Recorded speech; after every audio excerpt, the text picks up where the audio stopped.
ایک طویل حدیث میں آپ کا ارشاد گرامی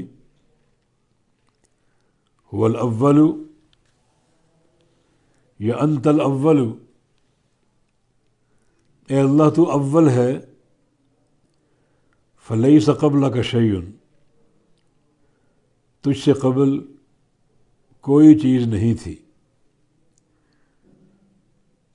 تیرا وجود ہر شے سے پہلے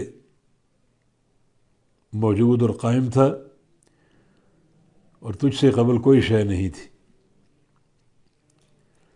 والآخر، اور تو آخر ہے، فلیس بعدک شیء، تیرے بعد بھی کوئی شے نہیں ہوگی، یعنی ہر شے فنا ہو جائے گی، ہر مخلوق ختم ہو جائے گی، اور تو باقی رہے گا۔ نہ تجھ سے قبل کوئی شے تھی، نہ تیرے بعد کوئی شے ہوگی۔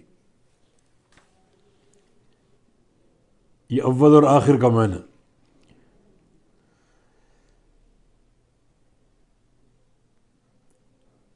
تو ایسی ذات ہے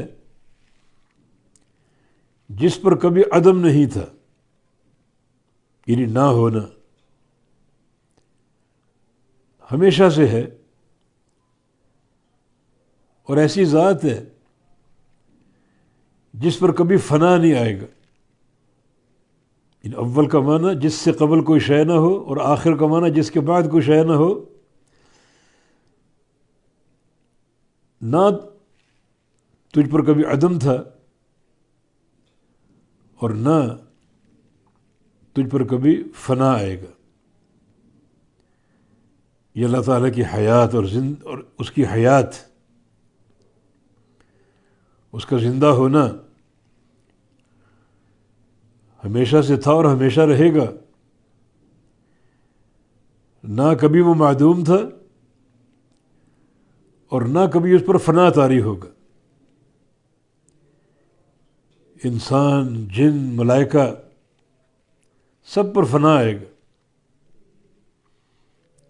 صرف اللہ رب العزت کی ذات عدم سے بھی پاک اور فنا سے بھی پاک ہے۔